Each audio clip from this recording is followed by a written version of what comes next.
So like if you pretend your life is together, it'll be together.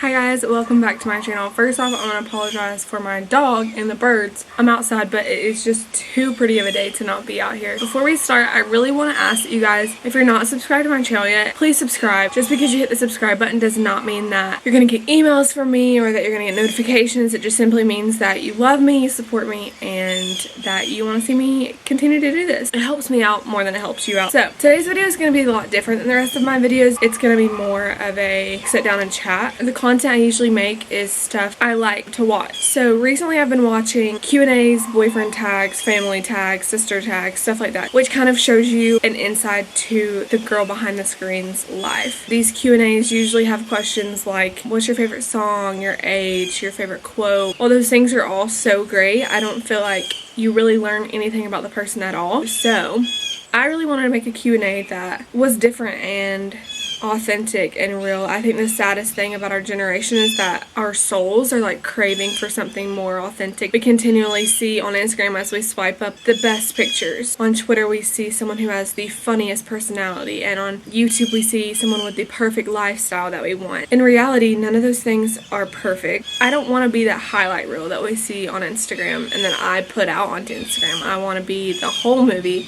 the ups, the downs, the tears, the laughter, all of it. So we're going to do a Q&A. I asked you guys about 2 weeks ago on Instagram to send me questions that you had, whether they were deep personal questions or not at all, and then I would try to answer them. So here I am 2 weeks later. I'm sorry it's taken so long, but it's just been a crazy week. There are 9 questions that I want to answer, and I could talk about them for hours, and you don't want to watch a 12-minute video of me talking. So if I didn't answer your question, or if you want to know more about the way I answered, please DM me. If you have my number, text me. Let's have a chat, because communication is so fun. So we're just gonna dive right in. First, we're gonna start out with like a little autobiography of me. Like a lot of people were asking me questions about like me and my hair and all of this. So my name is Madison England. I go by the nickname Maddie Lou. I'm 21 years old. I'm from Cleveland, Georgia, and I go to school in Milledgeville, Georgia, which is about a 3-hour drive between the two. I'm a FIMU there, and I love school. My favorite Starbucks drink right now is an iced green tea lemonade. It is so refreshing, perfect for summer. And a fun fact about me, which a lot of people asked, my hair is not natural. If you want to see my hair transformation, go over a couple videos ago, my hair transformation video. So a lot of people ask me questions about YouTube and who or what inspired me to do YouTube. So to keep this short and concise, I'm going to just kind of try to explain my life when I started YouTube in a couple of words. Confusing, doubtful, lonely, drowning, not motivated. Yeah, so it was kind of sad then. I'm in a program at school that takes everything out of me. I kind of had lost myself in the midst of that. So I was actually about to leave for California, so I was like, let's just try it. I got a camera for Christmas, and going to California will be easy content to post. It's giving me something to be motivated towards for sure, because it's easy to not be. I'm someone who can like get stuck and just kind of like do nothing. It's fun. I mean, I love it. I will probably keep doing it for a while. I'm not here for the numbers or the money. I need it at this moment, and when I feel like I don't need it anymore, like the Lord is like, hey, maybe not anymore, then I'll quit doing it. Someone says, what is your best way of balancing college, Jesus, family, and friends? Help a sister out. Girl, I don't know the answer to this. Something I'm going to try this year that I want to encourage you to try is prioritize the things that are important to you. Choose your top priorities and then like almost make a schedule for them. Every Sunday, make that your day to go to church. Every Thursday night, like, that's my time with my friends. Every day of the week at 12 o'clock, call, text, or FaceTime your parents. For me, if I don't set a day and a time to do it, it won't get done. The worst part about not prioritizing people is that it hurts them more than it hurts you. Prioritize now so you're not sad later. Next question is, why did you want to become a teacher? This one is so easy for me. I feel like teaching is the most beautiful form of love. I think it takes a servant's heart to be a teacher, and it's important to know that teaching is not just standing in front of a classroom and teaching that 1 + 1 = 2. Teaching can be providing wisdom to your friends. It can be showing people how to love. It can be so many things. You know, Jesus was a teacher, and he didn't stand in front of a classroom. He just went out and taught and did and loved. Next question, what kinds of things are bringing you joy these days? The weather, random beach trips.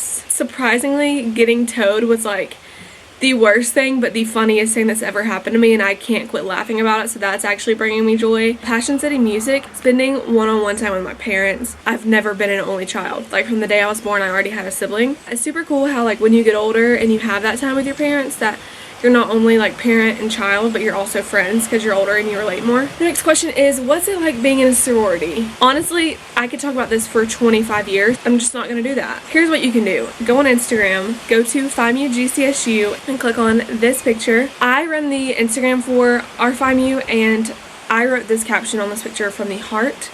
And to me, that is what a sorority is. To me, that is what FIMU is. Shameless plug. Someone says, any advice for seniors? But honestly, the advice I want to give is for everyone, but I think it really pertains to high school girls as well, because it's easy to be mean. Trust me, I know, I've been there. I was pretty mean. But like in a secret way, you know, like in a cowardly way. Now that I've been able to live it out through college, it's just like I'm such a more happy person. The advice I can give to you is just to love people. Sometimes it's easy to hate the people that aren't like you, or to dislike the people who dislike you, but you know, we're called to love and we're called to spread the gospel. But to me, I think the easiest way to reach someone who isn't saved is just to love them. And when they see that you love them unconditionally, they're gonna be like, why is she that way? Regardless of skin color, regardless of sexuality, regardless of where you're from or what you believe, it's about loving people and just doing it because there's no reason you shouldn't. I have 2 more questions left. This next question is, what are you looking most forward to after you graduate college? And honestly, I'm looking forward to the uncertainty and just the newness. You know, I always thought that I would want to come back to White County and teach in high school that I went to and live at home for a little bit, but I'm not sure that that's what I want anymore. I don't think that's what's best for me. Not to say that I won't do that for a couple years, because I think it's great to like really get on your feet, but really have this interest in moving to South California and teaching out there. And if that's what is in the plans for me, then it'll happen, and if not, then it won't, and I'll be a teacher here or somewhere else. It doesn't matter. I'm excited for that, for the uncertainty, for not knowing, because I think in uncertainty you become uncomfortable, and when you're uncomfortable you grow. Last question. This one's definitely a little bit darker, but like I said, I want to be real and authentic and just honest. The question is, have you ever struggled with anxiety or depression? If so, how have you dealt with it? I think that it's really sad because our generation and a generation lower than us has become so accustomed to being sad and being overwhelmed and stressed. And you know, anxiety is something that I don't necessarily struggle with as much as the other. I think that, you know, anxiety at my age is pretty common. I used to belittle it so much because I wasn't educated on it. I went off to college, and the further you get along in life, the more you worry and stress. And so, I mean, I began to develop a thing called globus sensation, where when you get anxious, you gag. I was just anxious because I was so stressed, and stress was causing me to just like freak out. I have a more of an understanding of what some people deal with daily. I can't imagine dealing with that on a daily basis. I actually went and saw a therapist at Georgia College because they're free at the wellness center, and kind of talked everything out. And that really helped me. The more I talked, the more I was able to self-discover the rooted issue. I really encourage talking it out with people. But just because that helps me doesn't mean it's gonna help. We're not all the same. It's not one size fits all. On the other hand, depression is something that I've struggled with for a long time, but I don't really like to claim it because I know that there are a lot of people that are a lot more sad than me. I've never felt that like, I don't want to live anymore feeling. I've never felt that, but for me it's more of a nothingness. I just literally feel nothing. I'm not happy, but I'm also not super sad. It's just kind of like a blank. I mean, that's just something that I've dealt with my entire life. I mean, to have your highs, there's also lows, and so I don't know, it's not something that I like to claim, because once you speak something, it becomes who you are, and that's not who I am. For me, with this, it's a learning process. I still don't really know the best way to get out of it, because when you're in it, it's so hard to get out. I know that hanging out with the friends that I love at school and giving myself rest and worshiping, I know that those things help me. But in those times where I'm feeling that nothingness, it's almost like the hardest part of getting better is starting to get better. It's convincing yourself that you need to. So yeah, that's definitely not something that I know the answer to, but I'm still figuring it out. I have people who love me, and overall, I love me because the Lord loves me. And so enough about that because I'm getting a little emotional, but that's it for today.